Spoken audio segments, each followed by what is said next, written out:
Hello, everyone, and welcome to episode 39 of the Computer Business Podcast. Today's episode is brought to you by Kabuto. Bring customers back to your repair shop with Kabuto by RepairTech. To learn more, head over to kabuto.io. Also, this episode is brought to you by IT Pro TV. A good IT Pro is always learning, and IT Pro TV is the resource to keep your IT skills up to date with engaging and informative video tutorials. For a free 7-day trial and 30% off the lifetime of your account, go to itpro.tv and use the code CBP30.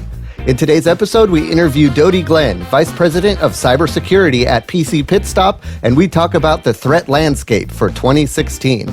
Also, Paco talks about a headache he had with his merchant services account recently. We answer an email about podcasting and what to do with old Windows XP machines. And in the toolbox, we talk about a service that makes it easy for your clients to book service with your business. All that and so much more coming up right now.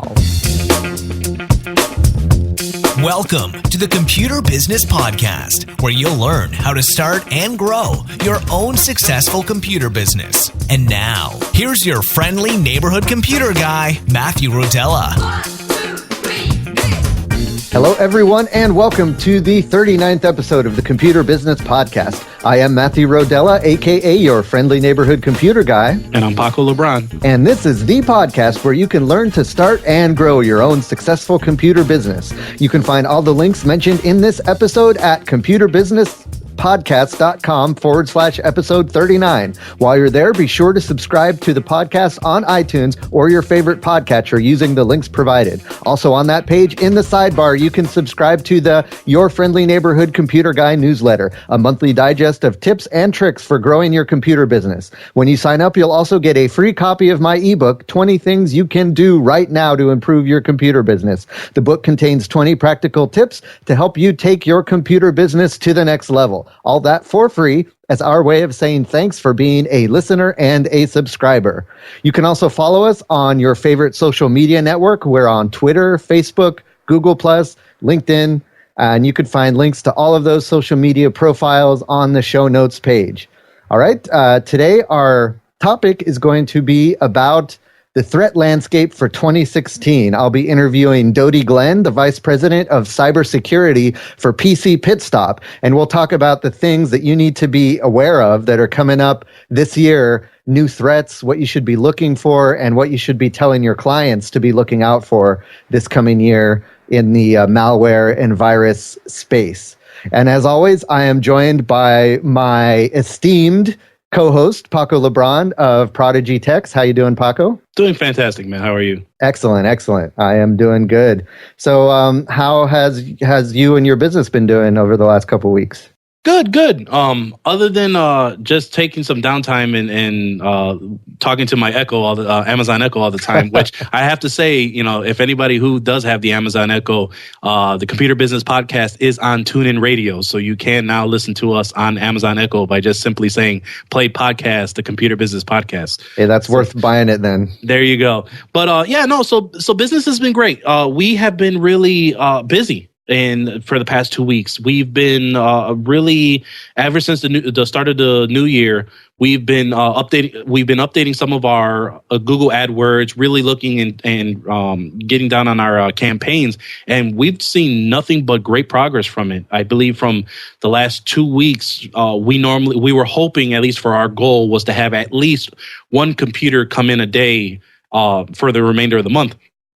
And so far, we've been averaging anywhere from 1 to 2 computers a day coming in. So it's keeping us really busy. It's really helping us out with our organization because as I mentioned, I got that Dymo label writer that hooks into Repair Shopper. So it allows us to keep everything organized, really helpful. I have a couple IKEA racks here that we have set up just to make sure everything is good to go. And yeah, everything's going well. And I really think that it's to thank for is actually the Google AdWords. When we implemented it back over in September, we were just kind of trying it out. Our Evanston location was kind of our test guinea pig per se for the project, and we did see some great interaction from it in September and October. And going into November and December with the holiday months, things kind of slowed down. And what we've seen is now going into the new year, January has really picked up for us, and we're getting a real good return for our money for where we're at. Have you noticed certain words or keywords that are working better for you than others? So when we looked at our keywords right now that are at least being higher up is computer repair nearby, and LCD screen replacements. And LCD screen replacements tends to be a double-edged sword, because if you don't have really good negative keywords, you may get some stuff that you don't work on. So such as TV screen replacement. If you don't work on mobile phones, you may get mobile phone replacements, or even watch LCD replacements, such as Apple Watch or Galaxy S Gear, things of that nature. So so that's what I mentioned as far as tightening down, really getting into our campaigns and really understanding what's triggering and what's really helping us out. And by looking at your search terms, it's a button right under the keyword section. If you click that button, you'll be able to see everything that's been searched as far as what they typed into the Google search engine and what came up for them to click to get into your site. So that really helps you out on whether that keyword is really doing what you need it to do, or adding negative keywords, which negative keywords are basically keywords you don't want to have your Google AdWords ads come up for. Right. Cool. So it sounds like you're having some success with that and ramping things up nicely for a productive 2016. Yep. Yeah, everything's been going well. That with Google AdWords, and especially a lot of the universities. We've had quite a few students come in from the Northwestern University. For those who are familiar with Illinois and nearby Chicago, Chicago has for our West Loop location, we have our UIC University nearby, and for our Evanston location, we have our Northwestern University. And we've gotten quite a few students come in, and we offer a student discount for those students. So, and with everything being such word of mouth on campuses nowadays, and especially when it comes to social media, because we've been having a few of these students come in, we've noticed our page get tagged on a lot of their statuses or posts, either thanking us, or they're going ahead and for someone's status or update that they put on their social network stating they're having a computer problem, they'll tag us and say, hey, we went to these guys, they've been great, they're really helping us out from there. Nice. Yeah, that's a smart niche to go into, and that's one that I wouldn't have thought to target. But you're right about like the if you work on a college student's computer, and they are kind of short on cash and stuff, and so giving that discount is good. And as a result of that, you get them into your shop, you get their computer fixed, and then they're going to tell their friends. And of course, that word is going to spread very quickly, because it's their college campus, they're all living together, or they're hanging out all the time, and they're in classes together and stuff. And so that's definitely a way to kind of get your business into some kind of niche community like a college campus. Yep, exactly. Cool. So that sounds good. As far as on my end is concerned, this is the first year, full year that I'm going to be officially running my WordPress consulting business. Last year was the transition from my computer consulting into the web consulting business.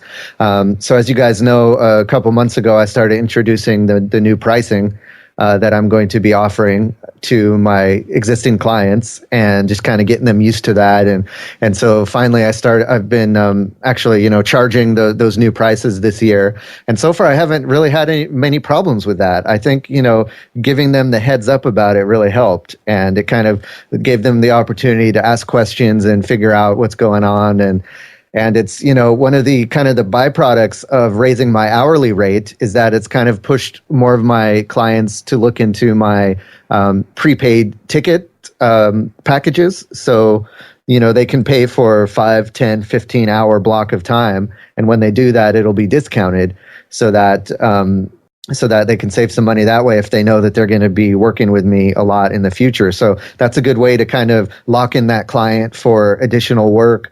And even if, we complete all the work that they wanted me to do initially, and we still have time left in the block, then they can find some other things that they might need done, or they can ask me some other questions or whatever. And so it just it's a win-win as far as that's concerned. So some of my clients who weren't too keen on the higher hourly rate ended up buying some prepaid packages or looking into some of my monthly care plans. And so that's worked out really well because I think it's good to offer choices like that, right? If you do raise your rates, give your existing clients some other options, to buy discounted pre-packaged hours or to sign up for some kind of monthly plan if they're a client of yours that you've been doing work with for a while. And that seemed to work really well. I have the option, and some of the folks just kept going with the higher hourly rate. Some of them bought prepaid tickets, and it's seemed to be working out. So that's going to be good, and I'm going to continue to push that through this year and see what else I can do with my WordPress business. So are you advertising those paid blocks, or it's just if someone kind of has an inkling as far as they don't want to go with the higher rate, and that's when you would provide them the option of a prepaid block? Yeah, I'm not advertising it. So, I mean, what happened was for my existing clients, I sent them a new pricing sheet last year saying this is what my rates are going to be next year. Okay. And on the pricing sheet, I had my hourly rates listed, and then I also had the package deals listed. So that way they got they could see everything that was offered, and that was a possibility. And then that kind of started the dialogue about maybe going with a prepaid package or something like that. Okay, gotcha. Yeah. So and I haven't had to quote unquote advertise at all yet for the WordPress business. It's all been word of mouth and referrals. So I anticipate eventually I will need to, but right now the momentum is going pretty good with that stuff. Gotcha. You and I have been busy as well. We were both guests on the MSP Radio podcast, which is a podcast for MSPs that's put out by Continuum. And we were on their latest episode 76, where we were talking about how to turn your website into a lead generation machine. So we had Nate and Joe over there at MSP Radio. Thanks for having us on your podcast, guys.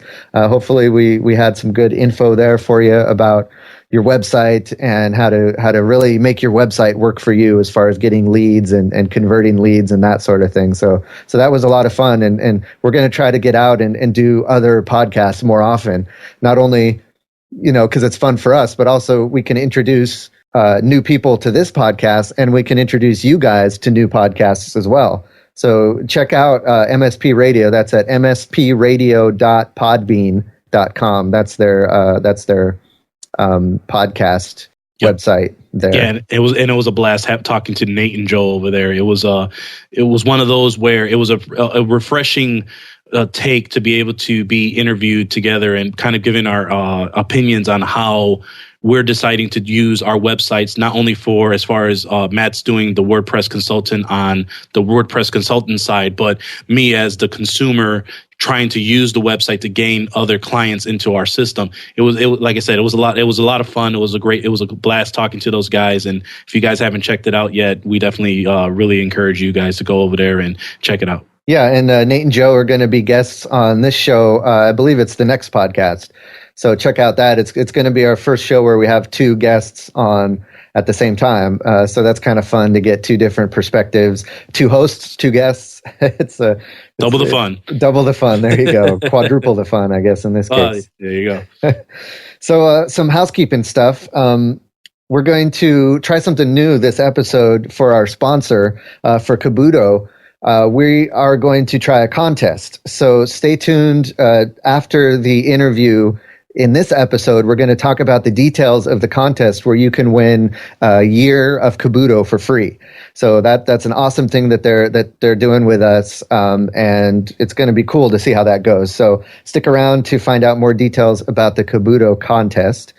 Also, I just wanted to tease a little something.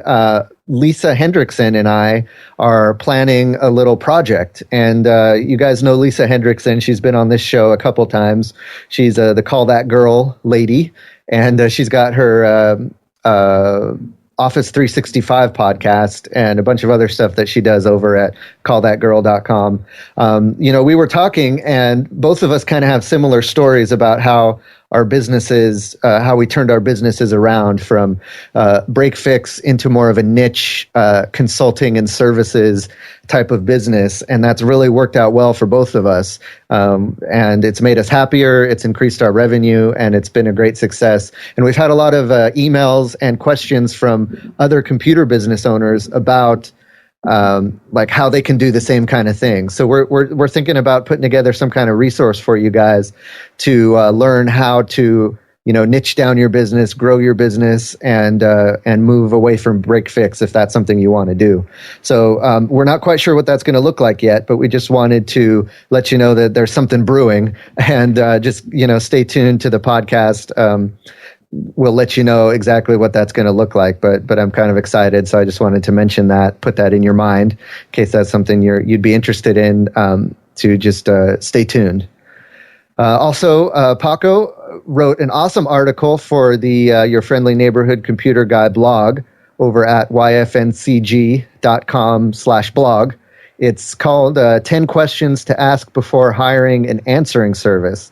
And it's a great look into a lot of the lessons Paco learned as he was trying to hire a white label answering service for his business. Paco, why don't you tell us a little bit about what that article was about? Oh, the lessons I've learned, if you only knew. But yeah, no. So on a lighter note, so a lot of people, if you know me personally, writing has never really been an avenue that I've ever really explored. And, and I want to thank Matt for kind of pushing me out of my comfort zone and being able to write a couple articles for YFNCG. So essentially what the article is basically about is how to make sure that when you're looking into getting an answering service, whether you're so busy, you need another extension to kind of be the front line of defense and filter out these calls, or just you want to make it a stable or a portion of as far as your workflow on getting business coming in.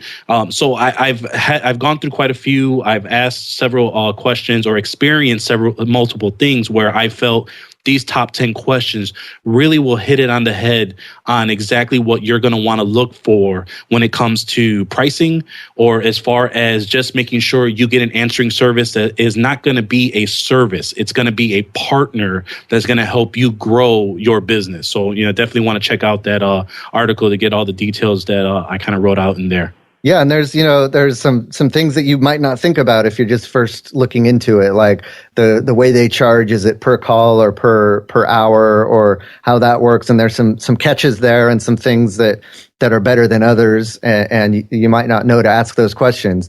So this is a great article to get those questions there, so that when you're shopping around, you know exactly what you're looking for. So that's a great resource. All right, Paco, you also mentioned before the show that you had some problems recently with your billing and merchant services. Why don't you kind of talk about what's going on with that? Yeah, when it comes to being busy, you get busy. So in long story short, basically So right now, how our system works is we have Repair Shopper for our CRM system that generates our invoicing, and we have a processor that connects to the background, which is authorized.net. Now, our merchant services are from our financial institution that we bank with. We decided to move forward with their merchant services, and what they can do is they can hook into authorized.net as a payment gateway. So basically, it's just a straight pass through, and I basically get my funds deposited next day. And for those who are wondering, why did I decide to move forward with a merchant services from a financial institution versus going with a company such as Stripe or using authorized.net's full solution? And the biggest piece of it was having those funds come in next day, because you may not realize it, but if you kind of look at your books and how your in and outs of your accounts receivable and payable, having that extra day may end up hurting you a lot more than it's going to benefit you. Yeah, that's the one annoying thing about Stripe is that, I'll get like a big contract payment or something. And I'm like, yeah, I got this payment and I'm going to be able to pay this bill that's coming up in a day. Right. And then lo and behold, they hold on to that payment and it doesn't come into my account until a few days afterwards. Right. And one example, exactly like you just said, let's say you get paid on a Thursday and you get paid late. For Stripe, it takes 2 business days. So not only, and if they made a payment late, so you got Friday, then you have possibly Saturday, if they count Saturday as a banking day. I don't think they do. So then let's say, for example, this week, Monday, you have a holiday. Right. So it's a banking holiday. So you will probably won't get your funds the earliest, if not Tuesday, Wednesday. Yep. So, that's not 2 calendar days or 2 days that you were thinking in your head. Like almost a week. Exactly. So, and so many things, and with all these things that have auto pays and auto pulls and things of that nature, in your head, you're thinking you have the funds, but if they're not presently there, you can cause yourself to have a little bit of an issue. So that's why we decided to do it this way. It's been great for what we needed for the past couple months, because we did this back in July. What ended up happening, there was an issue with our account that we had to close the account and then reopen a new account. So long story short, there was a whole big old thing for 2 months since November for us to try and update the account number. And then once we finally updated the account number, we had another issue that came up with once we went live. And the issue specifically is not so much anybody else's fault. It's just a matter of how things work. And what happened was we had 3 customers pay for their invoices in one time. And throughout the day, we normally get the emails from Authorize.net that either says merchant receipt, that it went ahead and went through, or there's a receipt that basically says there's a suspicious transaction. You may want to take a look at this. So what ends up happening is for those suspicious ones, we had the setting where if everything in these criteria don't match, decline the transaction. And in this case, it happened to be the address verification system, also known as AVS. Well, what ended up happening is that these customers, because again, they're either in the university or they're out of town or in Evanston, and they didn't notice that the address that we had on file in Repair Shopper was not the billing address that was on for their credit card or debit card. So what would end up happening is as they ran it, it would go ahead and say decline, but as they would go ahead and look at their account, they would see that the funds were pulled. And what it basically is happening is that Authorize.net seeks out an authorization. And as it goes ahead and seeks an authorization first, once it gets that authorization, it goes through your criteria that you set in the back end. And if it doesn't match, it will decline the transaction. And it's just more of just to protect you as a merchant so you don't get any false fraudulent transactions and you don't get any chargebacks. So what ended up happening was 2 clients did this. They ran their cards 3 times each, and they saw that it looked like that we charged them 3 times for each incident. So being that we never had this issue before, we thought this was a whole big old thing that we've been dealing with since for the past 2 months.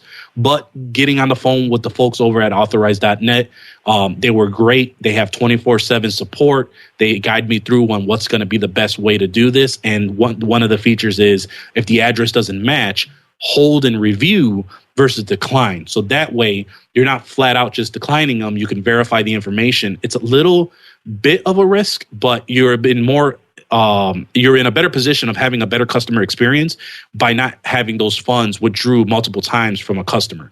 So that's what we decided to choose. Everything kind of went through. We explained it to the customers. Everybody's happy. Everybody's good to go. So that's kind of what we kind of move forward with. And that's really why we love using Authorize.net, because them having that phone support is also great. And especially with that 24/7 support whenever we run into an issue like this.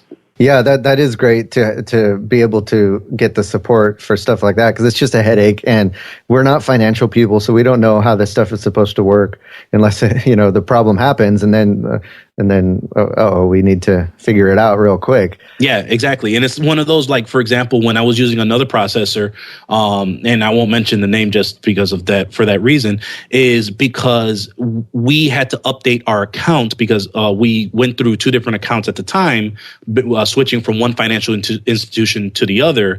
And apparently the update didn't save. And the only way to communicate to them was to email their support, and then they would get back to you in 24 hours. Then once they would reply to you and you would send them a reply, not even 5 minutes later, to kind of get some clarification, you then would have to wait another 24 hours. So it was one of those where, being in a business and you're trying, and you've made several payments or several payments that are coming toward you. That's just time you just cannot wait because of the processing time of just getting them for them to get back to you, and the processing time for them to deposit the funds. So that's why we made that decision to move over, and the fact that our financial institutions merchant services works with Authorize.net to process all of our credit cards. Yeah, that's good. Yeah, I mean, billing issues are going to come up, and that's just kind of the cost of doing business, and they're a headache. But yeah, it's important that whoever you're going with, you're able to contact and get things resolved with them quickly, because that's your client is going to be freaking out when stuff like this happens, and therefore you're going to be freaking out to get it resolved for your client, and you want to make sure there's someone there for you. Yep, and exactly, and this happened at around 10 p.m. Central Time. So and they're emailing me at this time. I didn't know what was going on. I logged on the website. It said 24-hour support, and I went ahead and gave them a ring. Cool. So, all right. Cool. Let's go ahead and jump into the emails for today. It's time to check the Computer Business Podcast mailbox. Okay, so today we have two emails. It's actually from the same person, one email and one follow-up email. And this is from Carl. Carl writes, I love listening to your podcast, and it is helping me get my computer business started. I haven't officially started yet, but it is in the works. Starting my own business has been an idea of mine for a while now, and I think things are just kind of falling into place. I started out with computers back in 2006 in high school when the family computer was filled with viruses. I removed the viruses only to find out the hard drive was fried. More recently, I have been helping out at my church, and I'm part of the AV team. Since becoming part of the team, I have been doing some odd and end jobs for the church, like redoing the network and making it more secure, along with repairing one of the main computers. I guess this leads me to my question. We record our sermons and put them on our church website, but the issues is we haven't been able to get the podcasts to sync with iTunes. We're using WordPress for the website, and I was wondering what we are doing wrong. Is there a plugin or something we can use to get it to sync with iTunes? Any help would be greatly appreciated. Also, keep up the great work on the podcasts. And that email is coming from Carl. So thanks for that, Carl. It's awesome to I love just hearing the stories from people who are listening to the show and how they're getting started. And, you're getting started the perfect way, right? You're fixing computers for your friends and then getting into it with your church on a part-time basis and just starting to learn things here and there. And eventually, you can start learning enough where you can start charging for your services, and it'll just start growing from there. So it's exciting to hear about someone getting started in the computer business world. Now, specifically about your question about podcasts, and that is, it can be tricky to get your podcast going from the beginning. So what I would recommend is that we actually did a podcast about podcasts. We have an episode back in the day, episode 18, where I interviewed Jeff Halash, the host of the Podnuts podcasts. And we talked about the benefits of podcasting and a little bit about how to get started podcasting and stuff like that. So definitely go back and listen to that episode. We talk a bit about some of the tools you can use and that sort of thing. So specifically what I use for podcasting is, first of all, when you set up your podcast on WordPress, you want to make sure that you have a category that's dedicated to just your podcast episodes, so you can have a dedicated feed for those podcasts. So for me on YFNCG for the for the Computer Business Podcast, we have a category called podcast, of course. So if you go to yfncg.com/category/podcast, that is the category of podcast, and that lists all the posts with the audio podcast in them. And then from there, you can grab the feed, and all you do is add the word feed to the end of the URL. So, yfmcg.com/category/podcast/feed. And that's your RSS feed, which will also serve as your podcast feed. And then you take that feed URL and submit it to iTunes. So you can go straight to iTunes. There's a link within the iTunes store under podcasts on the right. I think there's a right-hand column there. And in it, there's a submit your podcast link. And you click on that. It asks you for the feed and some other information. And it's as easy as that, really, submitting your podcast feed. Now, you just want to make sure in those podcast posts that you insert your MP3 file somewhere. You can just add it as a file in WordPress, and it'll create a link, and it'll automatically create a player so that when people visit the page, they can just press play and it'll play the audio, and then that'll also get caught by the iTunes feed that way. But you can also use some plugins and services to help you along the way. So the plugin I use in WordPress is called the Blueberry PowerPress plugin, and you spell Blueberry BLUBRRY, and then PowerPress, all one word.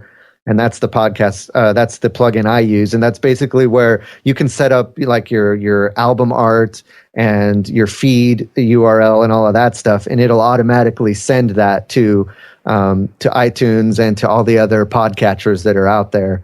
So that's what I use on the blog, and then to host the podcast, because sometimes you want to know how many people are listening to your podcast and get some stats around that. And the way to do that is to host your podcast on a dedicated podcast hosting service. And what we use for the Computer Business Podcast is called Libsyn. It's LIBSYN.com. And you just upload your audio files to Libsyn. It spits out a URL. You take that URL, you plug that into PowerPress, and then PowerPress puts it on your page. So with all those working together, it just kind of makes it seamless and makes it really easy to publish your podcast to multiple sources. So definitely try that out. And there's a lot of other great resources on the internet to get some tutorials about that. But that should help you get your podcast on iTunes. And also, Carl sent in another email. He also wanted to say, I have acquired several old Windows XP machines. I'm not sure the exact number, but it's over 10. I was looking to repurpose these machines before I decide to just recycle them. Do you have any suggestions? Looking forward to hearing the answers on the podcast. Cool, Carl. Thanks for the other email. And so just really quick, my answer to that would be, it's personal preference. For me, I'm not a guy who likes clutter, so I like to get rid of stuff. What I would do is try to salvage any kind of parts you can that you think might be useful in the future from those computers. Maybe, the connectors, the hard drive, sound card or video cards. Those are good to test with, because you might get older machines in from your clients that you can swap out the parts with from these older machines. So don't keep the whole machines, but just take out some of the parts you might need, and then just recycle the boxes if they're desktop computers is what I'm thinking they might be. Paco, do you have any other ideas for him on that? Yeah, the only thing as far as what I can think of is being able to repurpose, because with the Windows XP machine, depending on how close to they were through the cusp of Vista and XP, either these machines are going to have some either Pentium 4s, which really can't do much other than XP on those unless they're hyper-threaded processors, or some of the newer XP machines that have Pentium Ds, and then you can kind of upgrade those to 7 and so forth and so on. So you can kind of see, depending on your specs, since we don't know there, you can try that avenue. If you're looking for more of a low-cost avenue, probably you will not try and install maybe a small OS of Linux just to get those operating systems going for that. But yeah, other than recycling them, I mean, I imagine you're trying to work on these just so you can gain some experience and not work on them personally. If it's for personal, then, the suggestions what we just gave you would probably benefit you a lot better than actually keeping those machines around. If you're working on them and trying to figure out a purpose for them, I probably would suggest going to either a nonprofit or a youth group that may be around in your area. I know that a lot of times when I I used to do my youth group work back in the day, our headquarters per se that we were renting for the nonprofit didn't really have a computer room other than what was donated. And being that you have multiple machines, if you were to upgrade them, test them out, everything works out great. This would be a great way for you to not only give back with these machines and having them with the Linux, and now they can run whatever operating systems, browse internet for homework or whatever they may do to go to these headquarters, but it gives you a step into the nonprofit area and the nonprofit industry to kind of understand what they need from on a tech-wise situation, and maybe that may be a good avenue for you to get started into as well. Yeah, some great ideas. So hopefully that answered your two questions, Carl. And thanks for writing into the Computer Business Podcast. If any of you folks listening have questions or feedback for the show and you want us to read it on the air, send those questions and feedback to computerbusinesspodcast@gmail.com. We'd love to hear from you. All right, before we jump into the featured topic, I wanted to give a shout out to one of our sponsors, and that is IT Pro TV. It's a video network dedicated exclusively to the world of information technology. Whether you're looking to jumpstart a career in IT or you're already working in the field, IT Pro TV supplements traditional learning methods in a fun and engaging way that maximizes your learning and prepares you for certification exams or any other knowledge that you want to get around the computer business industry. IT Pro TV has over 30,000 members in 75 countries, over 1,000 hours of content with 2 studios and 50 hours being added each week. The classes are streamed live and on demand worldwide to your Chromecast, computer, or mobile device. New iOS and Roku app have been released as well. So really you can, no matter where you are, what device you're on, even if you're at your TV, you can get the IT Pro TV library of training. Just really quick, if I take a look at their website, I can show you all of the, or just talk about some of the training that they have for the different topics. Let's see. So I go to the course library, and so they got training on CompTIA, right? So that's the A+, the Network Plus, the Security Plus. If you want to get certified in any of those, or if you want to get your employees certified in any of those, just get an account on IT Pro TV. Microsoft, any of those certifications or trainings, if you want to learn the new operating system, or if you want to get into servers and you want to learn about how to manage and administrate Microsoft Windows servers, that's some classes for you there. Cisco networking, Microsoft Office products, if you want to just brush up on the latest version of Word or Excel, they've got classes for you there. VMware, project management, just general technical skills. There's tons and tons of value from those classes on IT Pro TV. So check out IT Pro TV and upgrade your brain with the most popular IT certifications recognized by employers. Subscriptions are normally $57 per month or $570 for the entire year, but we have a special offer. You're going to get a free 7-day trial when you sign up using our offer code CBP30. And that's Computer Business Podcast, CBP capital 30. Which will allow you to check out their courses, live stream, and more. You'll also receive 30% off your subscription for the lifetime of your account. That's less than $40 a month or $399 for the entire year.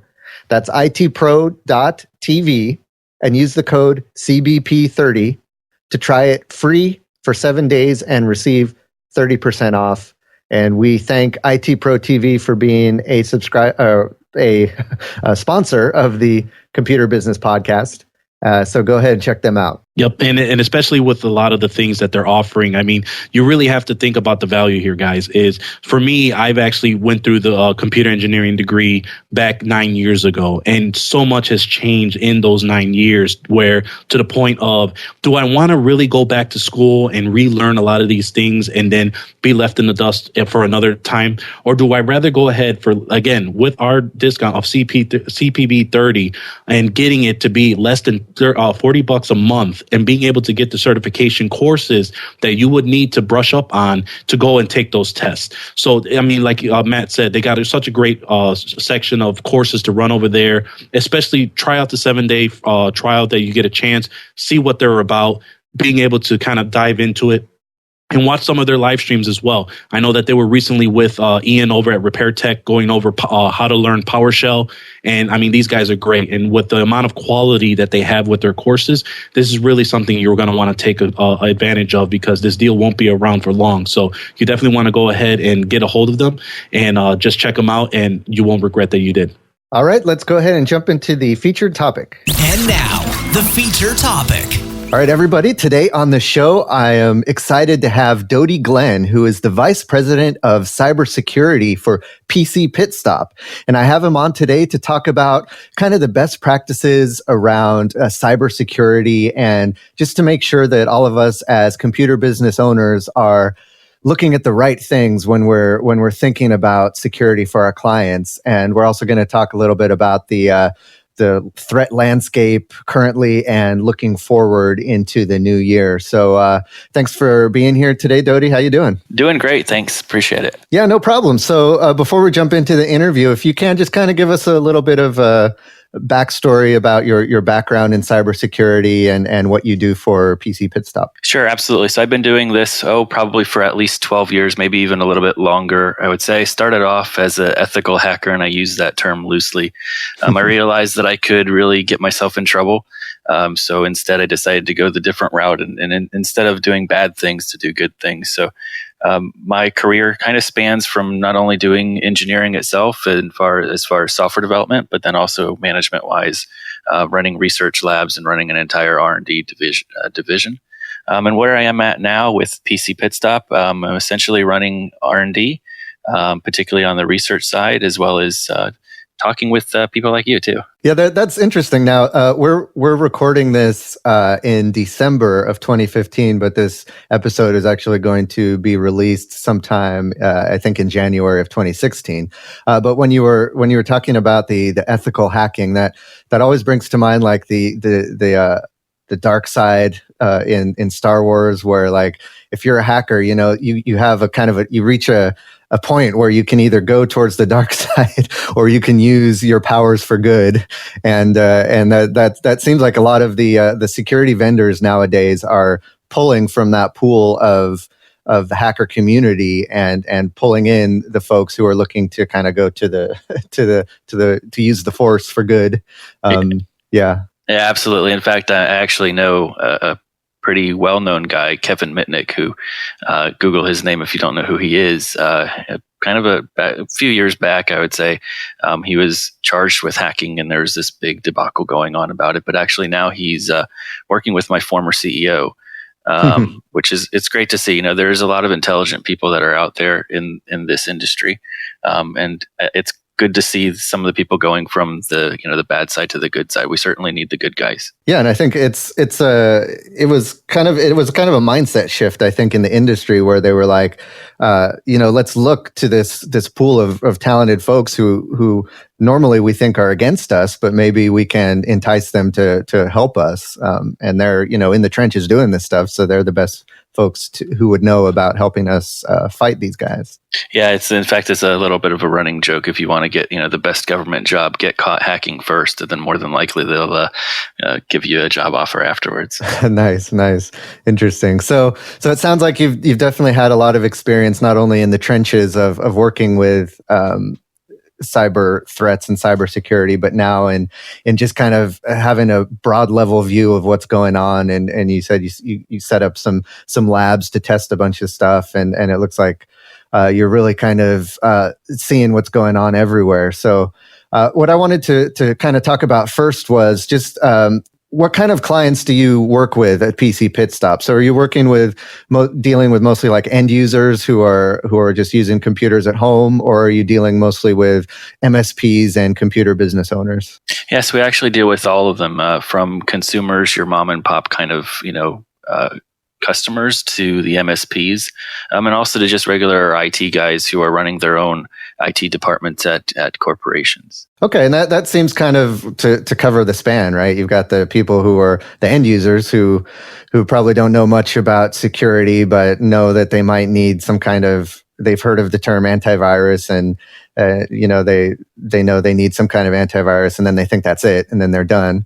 And then you've got the MSP shops who are maybe serving those clients or other kind of types of small businesses. And then of course you got the corporate IT guys who are heading up a department within a larger organization, and they're focused on just the end users of that particular organization, making sure they're secure.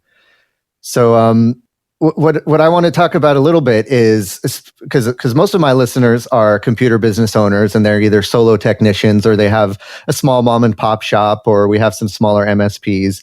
So in your view, when you're working with these types of folks, what are some of the security aspects that they're overlooking? Because I know that when I speak with computer business owners and technicians, they all have their own kind of idea of the level, the baseline level of security. Some folks, as long as their favorite antivirus is installed on their clients, they think they're fine. Other technicians, they need, it's like a must that all of their clients have web filtering, have a firewall, have antivirus, have kind of a stack of security layers. So in your view, what are some of the things, first of all, what's like a basic baseline that folks should have to secure their systems, and then what are kind of some of the optional things that are good to have or nice to have?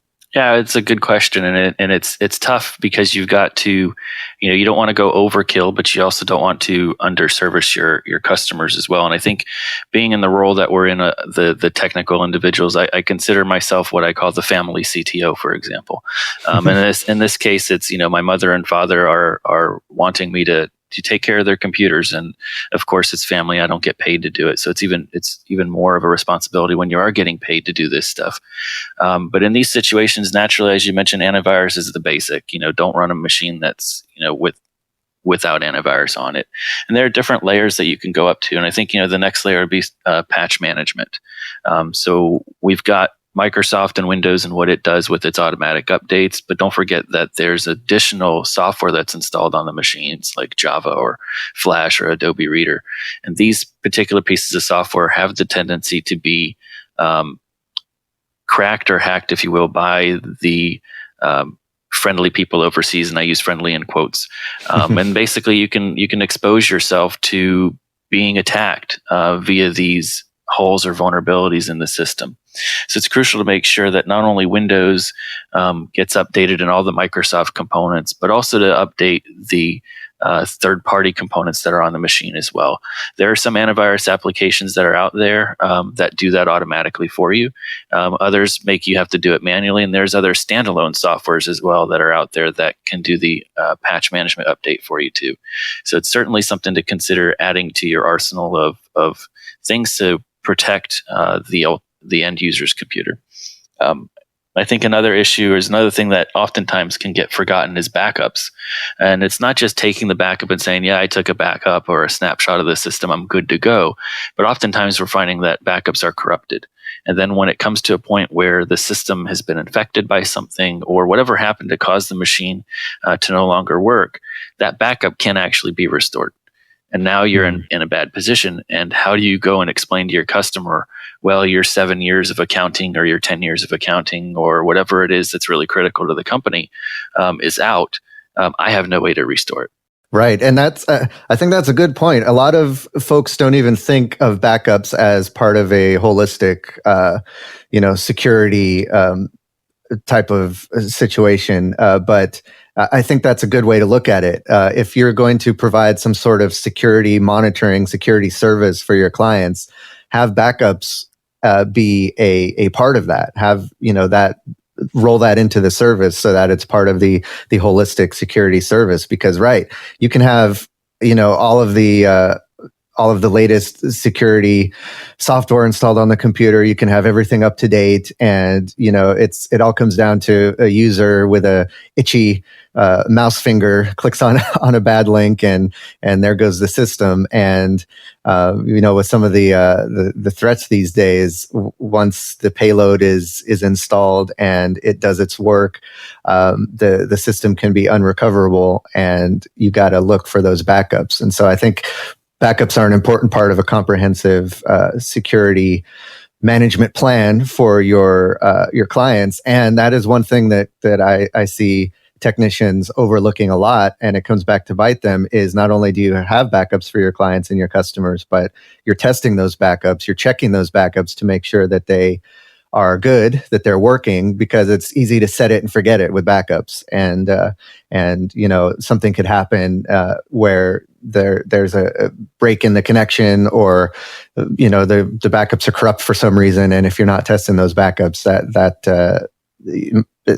you might as well not even have backups if they're not working. That's exactly right. And the other thing you've got to keep in mind is that it's not just the endpoints that you're servicing, but if there are any servers, for example, that aren't, so to say, cloud-based, if you will, those need to also be backed up. And then don't forget about the corporate website. If there's a corporate website, that too needs to be backed up. And if you are partnering with another, with a hosting company, for example, make sure that they've got automatic backups that are occurring and that you can validate that those backups are in fact working. It's not just, what sits at the endpoint. It's really all the machines that are connected that make this business actually make money and stay alive, right? Yeah, and so that brings up a good point, and that brings me to my next question: is when you're dealing, like my listeners are, with a variety of different types of end users, whether it be a residential end user, a small business user, they may or may not have servers, or if you're dealing with a larger corporation who have numbers of computers, different hardware, servers, routers, and that sort of thing in the office, how should you change your security approach when you're dealing with each of these types of clients?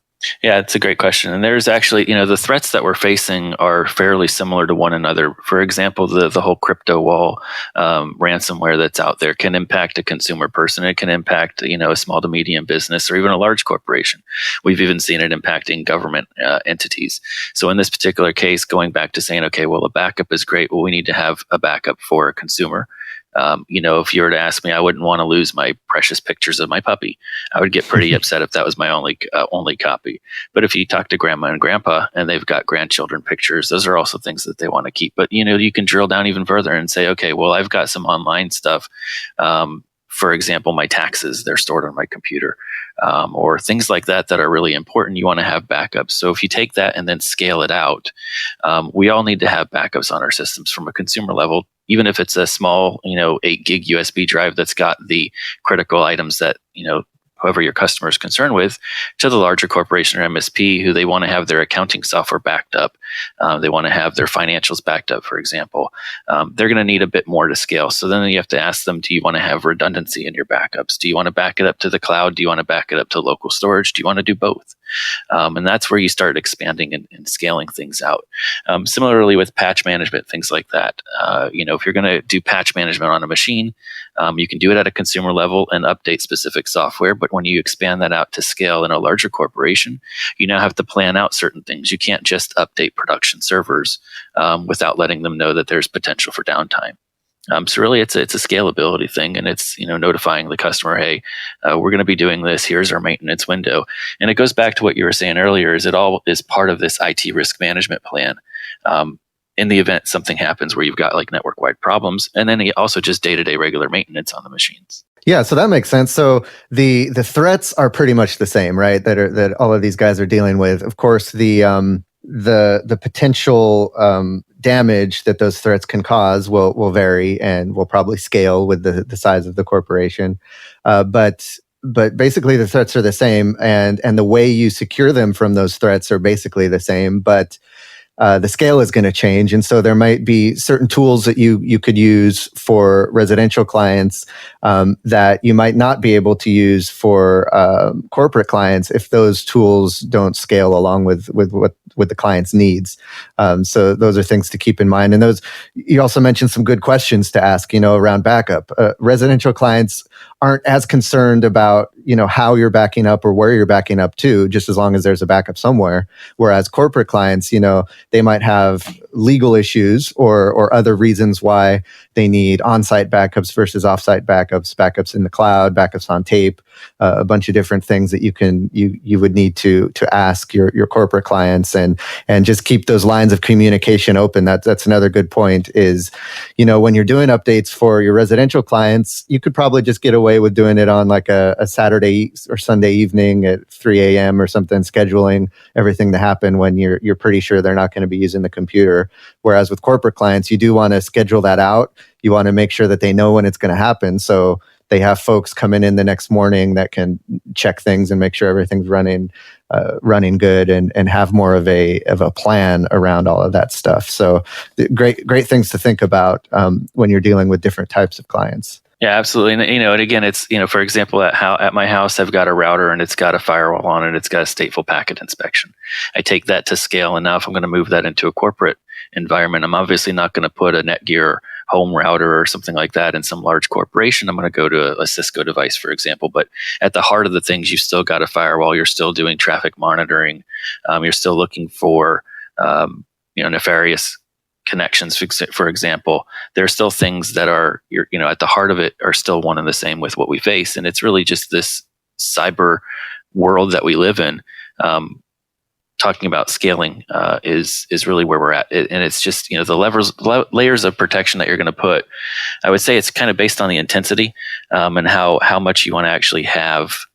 And there's a fine balance, obviously, between going overkill and not having enough. But at the heart of it, firewalls are great to have. They do their job when it comes to network protection. You can have that in a residential house, and you can also have a firewall of some sort in a corporation too. Same thing with patch management. Same thing with antivirus solutions. Okay, so now we have a good idea of what we need to do to secure our clients, but some of the challenges come in convincing them that they need this stuff. So what are some of the most effective ways that you've seen of trying to convey or educate our clients about the importance of these security measures, and that it might seem like overkill to them to have a backup, to have a firewall, to have security software, patch management, and all that stuff running on their system. But we know it's important. And what are some ways you've seen that are a good way to convey that importance to the clients? Yeah, absolutely. There's two different ways that I've actually gone about and speaking with customers of ours about the security solutions that are at play. And the first one really is to give them examples of situations where companies that are of the same market space, if you will, or even just the other examples of where certain individuals or certain corporations were attacked, and then looking at the damage that was done. And then you've got the second part to that is calculating the ROI or the return on investment of having these solutions in place. For example, if you are a payment processing company, or you're a company that's dealing with transactions nonstop, whatever it might be, if it's financial or what have you, the amount of time that you're down, how much money would that actually cost you if you're down? Right. And then let's also look at, the ROI of having this solution in place with respect to legal ramifications. If your data that you've got on your machine, personal and identifiable information, for example, is stolen, now you're going to have, typically you'll end up paying for credit monitoring services. How much is that going to cost you? And really start building this checklist of, okay, if I don't have these solutions in place, I'm looking at other companies that have been breached. I don't want to be one of those guys. This is the reason why you need to have this solution in place. And a great way to convey that to your clients is in things like, and I preach this a lot, but having that connection with your clients through like a weekly or monthly newsletter that you send out to all of your existing clients, letting them know, updates about what's going on in the world of IT, in the world of computers. And a lot of times you can include some of the latest headlines around security, because unfortunately there's no shortage of headlines about, big companies getting breached. And you think, if these big companies who, put millions of dollars into their IT and security budgets are getting breached, small guys, should definitely be paying attention to that as well. And it's a concern for everybody. So, letting them know through your monthly newsletter, through blog posts, through social media, or just, calling them on the phone and talking to your clients who don't have some sort of security set up with you, to talk to them, about it in person or on the phone, and that can be really effective because you've got them as a captive audience. They're listening to what you're saying, as opposed to a newsletter which they can click on and throw into the trash. So there are many ways to convey these messages, but I guess the point we're both trying to make is that you need to be conveying these messages, and you need to have some kind of plan to let your customers know that security is important, and it can affect their ROI, it can affect their reputations, it can affect their finances, their personal finances, and these are all things they need to look out for. Right, and it goes actually, it's a good point that you're bringing up, and really, if I were to sum that up, it's really educate the people. That we are entrusted. We are their source of information when it comes to the cyber world, and passing on that information via a newsletter, or even a conference call or a quick chat in person, is something that we all need to do. There are things, you can't patch social engineering. It's something that you can't do that, but you can certainly help by training these individuals things to look after. If something is suspicious, don't click on it. Those certain things that seems almost like muscle memory to the technical folks, but may not necessarily be to them. And that's something that, I think education's a big part of the IT risk plan. And that's just something on a routine basis, keep a regular cadence going to let them know what's going on in the world. Yeah. And, and that's something you can't take for granted, that what your clients know. In fact, a lot of times I'm shocked at what they don't know, because of course they're not paying attention to the latest cybersecurity news, and they're not, members of the newsletters and the listservs and all the things that we are. So we're constantly seeing information about, phishing, the latest phishing techniques and stuff like that. And so we think it's just common knowledge, whereas our clients, aren't paying attention to that stuff. So even if it seems obvious to us, letting our clients know, if you see an email that looks like it's coming from Bank of America, don't click any of the links in that email, go directly to the website. Stuff like that is still not, common knowledge. And it's still not something that people think about when they're surfing the web or reading their emails. So even if it's something you've heard 1,000 times, it's still, important to convey that to your clients multiple times, because sometimes it takes a while for them to hear it a few times before it kind of sinks in. Absolutely. It's, there's a classic example that's going out right now if you, with respect to a threat that's currently out there, and it'll get emailed as a Word document. And when you go and open up the Word document, very nicely in a graphic and a little picture, they say, click on the enable macros button. And when somebody sees that, they're like, okay, well, I'll click on that to enable macros. And inadvertently what they're doing is behind the scenes, a script is executing that goes out and then downloads whatever payload of the day is. Yeah. So, educating the end user by letting them know, hey guys, there are documents that get sent out. If you happen to have opened one and it told you to enable macros, don't enable the macros, especially if it's coming from somebody that it's, you're not even expecting this email to be coming from. Delete it. Don't open it up. Ignore it. Because a lot of these threats, particularly the ones that the ransomware threats, are actually being delivered by these Word documents. And we've got to make sure that they know, hey, don't click on these things. Let's stop this threat from propagating even further. Yep, definitely. So talking, we mentioned a little bit about CryptoWall, and so I wanted to get your thoughts on kind of the current threat landscape these days. What are some of the threats that have surfaced here recently, this year or in the last couple of years that that we need to be looking out for and paying attention to? Yeah, great question. And really, ransomware in general is going to become even more of a problem than it already is right now. The tactics that are being employed are really scary, to be honest with you. They are enforcing more and more the fact that if you don't pay them, that your files will go away. And now they're putting timestamps on them. Basically, if you don't pay by a certain amount of days, then your files will be completely rendered useless.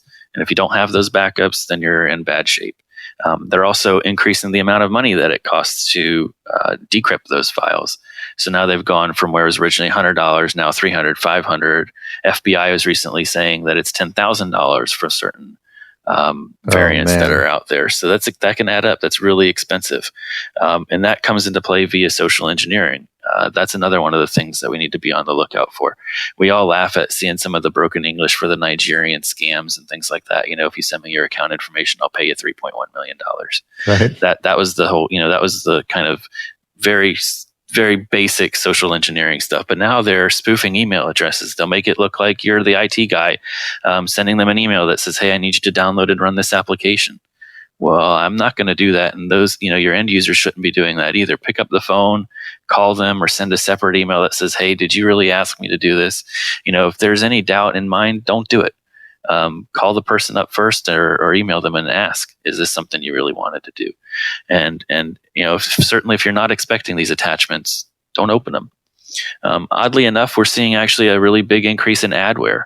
And that's certainly something that I'm sure, your listeners are having to deal with as well, and how much of a pain in the rear end it becomes when you're going to try to clean up a browser that's got, how many ever toolbars installed or plugins or extensions installed. And now the browser experience or the user's experience is totally, broken. It's not what they really want. So you've got to go in and clean it up. And that usually is going to take a plethora of different tools to clean it up. And that's just added money that, we shouldn't have to spend. So one of the other solutions that I didn't mention that, thinking about it now is ad blocking. There are several extensions that are out there that block advertisements. In fact, what's even more important is some of these advertisement houses are inadvertently displaying malicious advertisements or malvertising, right, where they have somebody who's paid them to display an advertisement, and that advertisement's gone rogue, and now it's delivering malicious payloads to the end user's machine. So block them block them before they can ever get to the machine, and don't just basically don't let it be a problem for your end users.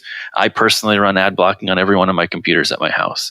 And I feel that it makes my web surfing experience a whole lot nicer. Now, does that ever cause any unintended consequences or make it like so you can't view something you want to view, or is it pretty good at just blocking the ads?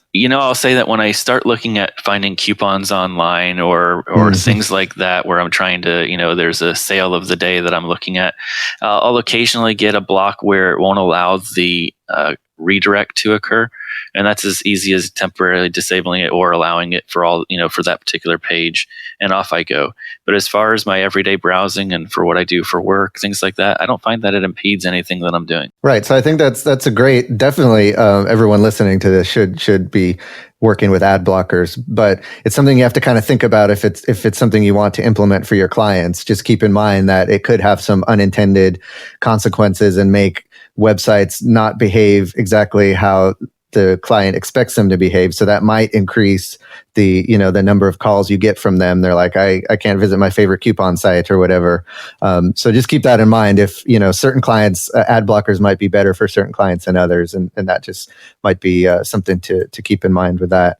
So and you could certainly do a pilot program as well. Instead of just going out and putting it on every one of the machines that are out there, take 1 or 2 or 3 people who have particularly had some issues with malware or whatever. They're the complainers, if you will, and add it to their machine and see what happens. And if they're not complaining, then start expanding it out to the rest of the machines that you're maintaining. Right. And that'd be something good to try on those clients who keep getting reinfected and you're not sure why. I know back when I was running my computer consulting business, I would have the handful of clients that you keep educating them, and they said, yeah, I know, I don't open anything bad, I don't click any bad links, but they keep getting reinfected. And it could be that they're just visiting a site that has, malicious ads on it or something like that. So that would be something else you can try on those types of clients. So, looking ahead, this episode is going to be coming out in 2016. So, a new year. It's always good for a new year to kind of just reassess your business and your strategies. So, what are some of the things folks should be looking out for in the coming year or years as far as looming security threats? I mean, you mentioned the whole crypto wall thing is still a big deal, and social engineering is the way that they're targeting people to get it on their machines. Is that going to still be kind of the way we're moving forward with cyber threats? Absolutely. So that's just part of it. Exploit kits are going to continue to be developed as well, and that helps in aiding the delivery of these payloads. So when they look at some vulnerability in Adobe Reader, they're going to figure that out and say, okay, well, if you're running Adobe Reader version 10 dot whatever, and you view this PDF, I can get your machine infected. So that's going to continue to be built, and we're going to still see those exploit kits being developed and being worked, so that way they can deliver this payload to the machines. So that just to combat that, let's look at patch management and make sure that we're not using these outdated or vulnerable applications. The other thing that's happening now is, and will continue on, are these tech support scams. And what I mean by that is they look like a blue screen of death, but it's based in the browser, or they'll look like a fake antivirus application, and it also is based in the browser, and it'll pop up with a little 1-800 number that says, Microsoft says you're infected, call us right now. And when you call these guys, then they're going to say, yeah, let's remote into the machine and we'll figure out what's going on. And all they really do is show you the event log viewer, and really there's nothing bad, there's nothing of concern in there, right. But they make you pay $300, $400, $500 to get it fixed. And that's something, for the mom and pops that are out there, and even small businesses, make sure that they're not doing that stuff. It's a pain when I see, customers, or just people that I talk to in general that say, yeah, I had to pay $500 to a nice Indian fellow who told me that my machine was heavily infected and he's from Microsoft. So I believed him. So, right. Showing them examples, you can quickly do a Google search for these scams, blue screen of death scams or what have you. Show them what one of these pictures look like, so that they know whenever they see that, all they need to do is close the browser out. They don't need to panic, and they don't, certainly and more importantly, they don't need to call these individuals up. Yeah, tell them. They should be calling you as their IT provider, right? That's right. Just let them know no matter what. If it seems like it's coming from another program, or if it's got a different number, just call me and I'll let you know if it's legitimate or not. Absolutely. And another thing that we're going to see more of are corporate website hacks and data theft. And that's something to be really cautious about, especially if you're tying in a corporate website or a website to anything that could potentially be confidential. So if you're storing credit card numbers or email addresses, things like that from a web form, that's got to be sanitized. So, there are certain platforms that are out there. I'll call out WordPress, for example, since it's very easy to find WordPress vulnerabilities. So if you're in charge of maintaining their website, in addition to everything else, make sure that you're also updating WordPress, and not just WordPress as a whole, but any of the additional plugins that you may be using. Because anytime you're adding one of these plugins, there's potential to open up a hole for somebody to come in and break in. I actually did a little test where I just installed WordPress and a bunch of plugins just to see how quickly I could actually get attacked. And it doesn't take very long to do it. There are automated tools that are out there that will surf the net, find these websites, and if yours happens to be one of them, they're going to add a PHP shell in it, or they'll add a backdoor, and they can continue to cause more damage, not only to your own server, but also impacting other people that are out there. And one lastly, with regards to the threats that we're going to see, is what's collectively called the Internet of Things. So these are internet connected devices. For example, in my house, I happen to be able to control several things via the internet: my garage door, my thermostat, the outlets that are in my house. Those things are also going to become prone to vulnerabilities. And from a cybersecurity expert's perspective that I have, the scarier part is you don't run security solutions on these devices. What's going to happen if you get an entire network of these things compromised? And essentially, these are miniature computers that we've got plugged into our walls or we're wearing on our wrists. So that's something that we've got to be cautious about. And I think we're going to start seeing more vulnerabilities become released for a lot of these Internet of Things devices. Yeah, and we're just in the early days of these right now. And I think the reason we aren't seeing vulnerabilities yet is there's just so many different platforms and so many different types of devices. There's not really one ubiquitous device that people can, that the bad guys can plug into, and because a lot of times they look for the most widely adopted operating system, Windows, or the most widely adopted website platform, WordPress, and they target that because they know there's a lot of them out there. And so once we get to the point where everyone's got a smart thermostat or everyone's got a smart refrigerator, then you're going to have to really start looking out for these vulnerabilities. Yeah, and absolutely. And we've even seen cases now. I think some people may know there was an example where a car that was connected, or a vehicle that was connected to the internet, the Jeep was compromised. And so what did Chrysler have to do? Well, they basically said, we got a problem on our hands. We got to fix this vulnerability, and they do. But there's nothing that will alert you ahead of time to these things. And if somebody has this vulnerability in the back pocket and they don't release it publicly, they can do a lot of bad things. So it's from vehicles to things that are in your house to even the whole bring your own device situation where you're allowing employees to bring things into the workplace and connect it to your networks. If they know the Wi-Fi password to log in and the access point name, they can connect all these devices as well. Certainly like the watches, for example, that are out there. So as much as I love these devices from a security standpoint, it makes me nervous. It's a nightmare. Yeah.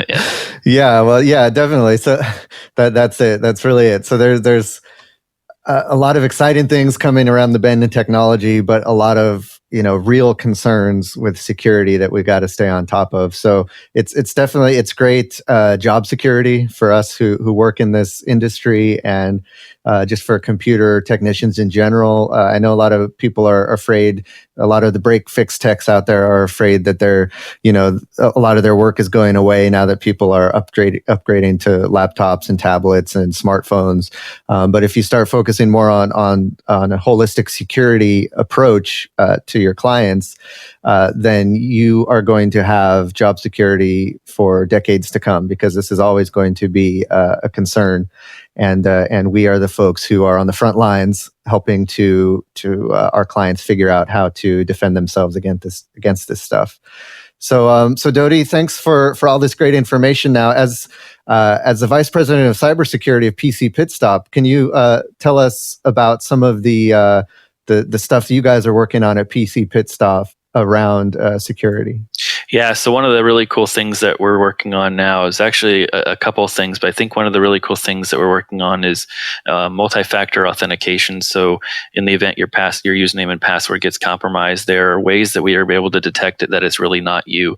So we're seeing data breaches happening where the company is storing your passwords in plain text. So somebody breaks into their database, grabs your username and password, and they're able to log in. And unfortunately, with the sheer amount of password reuse, let's say they compromised your MSN account, for example, that also happens to be your same username and password for your bank account, and your Facebook account and your Twitter account and everything else. So we're writing technologies now that actually is able to detect who you actually are. And that way, if you did accidentally have your username and password stolen, we would know that it really isn't you, and we would prevent that login from occurring. The other thing that we're also working on is what we call our whitelisting technologies. So what we do is, rather than try to chase after all the bad stuff that's out there, we really chase after everything that's good. And we'll allow the endpoint to run things that are good. And we will block everything else that's unknown. So when it comes to threats like CryptoWall, and they're being released every other day, it doesn't matter to us because it's never going to be something that is actually seen, or rather that is actually going to be allowed, since we don't trust it inherently. So we do the heavy lifting for the admin in terms of saying, yes, this is a good application, or no, this isn't. We also do the vulnerability updates, and we do driver updates as well. So kind of taking all that headache and pains that we used to do manually and allowed automated systems to do it. And I think that's really the differentiator between what we as PC Pitstop and the PC Matic product do and the rest of the industry that's out there. Very cool, exciting stuff, and very interesting. And it sounds like you've got got your finger on the pulse of what's happening out there. And guys, go ahead and check out PCPitstop.com. They've got some great stuff there. The PCmatic product. They have a new thing they just came out with, PCmatic MSP, which I had a chance to demo a couple months ago, and it's a great solution for probably a lot of my listeners who are kind of in the smaller MSP space, where you're looking for some kind of RMM solution, but some of the existing solutions that are out there are a little too complicated, or have way too many features. I think PCmatic MSP does a good job of being comprehensive but easy enough to learn and get a grasp on. Because I was playing around with a demo for a few hours one day, and I was able to pretty much grasp, exactly how to set things up and how to get it running. But once you dig in, there's a lot of features in there to dig into and have a pretty full featured RMM solution for your clients. So check all that out at PCPitstop.com. And Dodi, thanks for coming on and talking about cybersecurity. And we'll have to have you again back on next year to kind of reevaluate what we're looking at with threats coming up in 2017. I'm sure thanks for having me. The landscape is going to be a little bit different at that time. So thanks again, and we'll talk to you soon. Thank you. Bye-bye. All right, guys, before we get into the computer business tool, I wanted to give a shout out to our second sponsor today, and that is the guys over at Kabuto. Now, we have a special offer for you today. We're trying something a little different with the folks over at Kabuto. We're going to do a contest. And so in order to enter the contest, we want you to answer the question, how would you integrate Kabuto into your current service offerings? And we're looking for creativity. We're looking for, ways that you can use Kabuto to grow your business or to serve your clients better. And go ahead and answer that question in the show notes of this podcast episode. So that's computerbusinesspodcast.com/episode 39. And let us know how you would integrate Kabuto into your service offerings. And so we're going to let that run for 30 days. So if you're catching up on podcasts, or you wait till you listen to the podcast, we want to give you time to catch up. And then we're going to after 30 days, we're going to choose our favorite comment. So between Ian and I, Ian Alexander, who's one of the founders over there at Kabuto, we're going to choose our favorite comment. And we are going to award that person a free year of Kabuto. And we're talking about the growth plan. So that's the plan that is normally about $120 a year. You get up to 250 devices on that plan. You get all the triggers, you get the custom branding, you get the training videos, you get email support, and you can get the unlimited free monitoring add-on for 30 days. So a bunch of stuff you can get with the growth plan. And this contest is open to current users of Kabuto. So if you're using the free plan or one of the other plans, you can still win this contest. Or if you haven't used Kabuto, but you've been wanting to try it, definitely enter this contest. Head on over to, again, computerbusinesspodcast.com/episode 39, and let us know how you would integrate Kabuto into your current service offerings. We're excited for this contest. We love giving back to you guys, so we hope you guys take advantage of this. All right, let's jump into the computer business tool.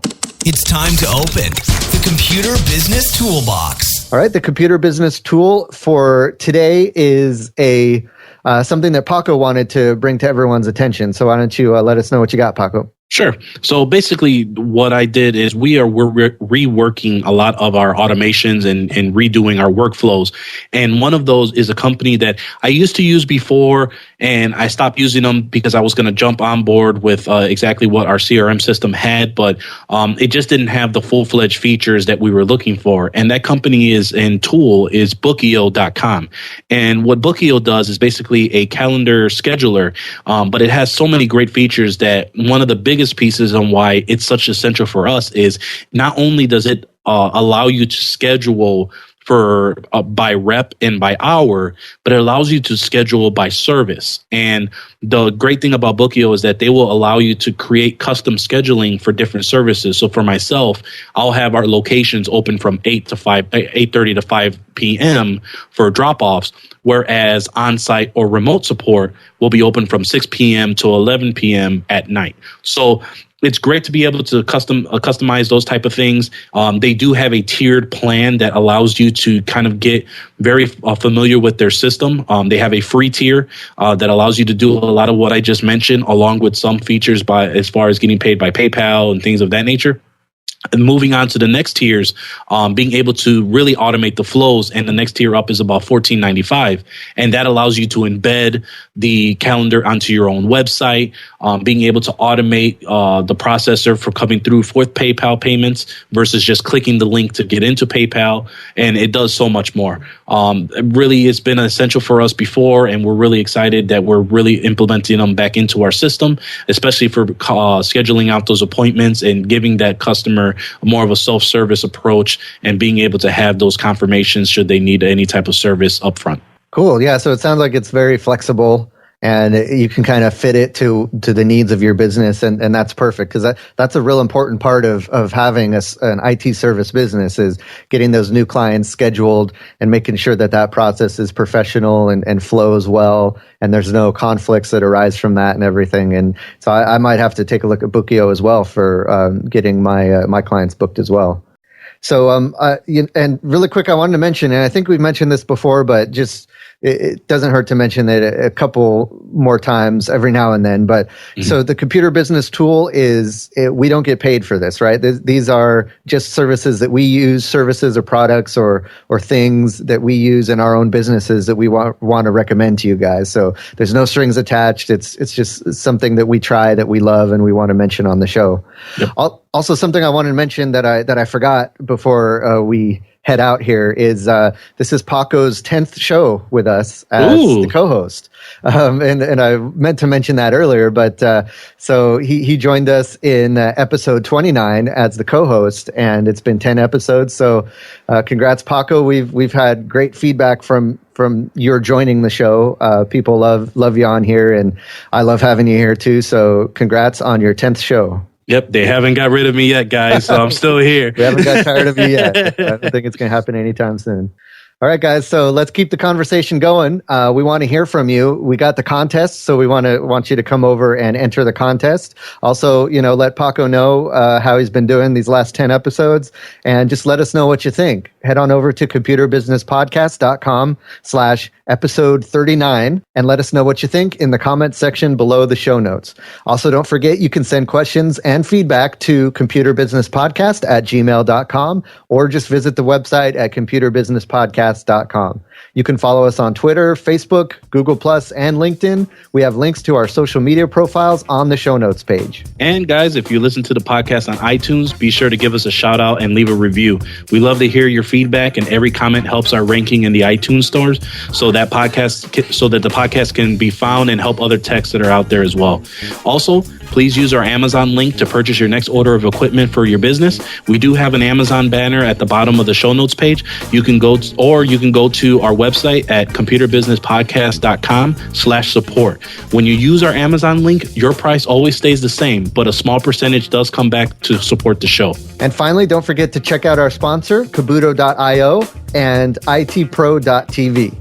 Thank you guys for listening to another episode of the Computer Business Podcast. This is Matthew Rodella. And this is Paco LeBron. Saying here's to your success.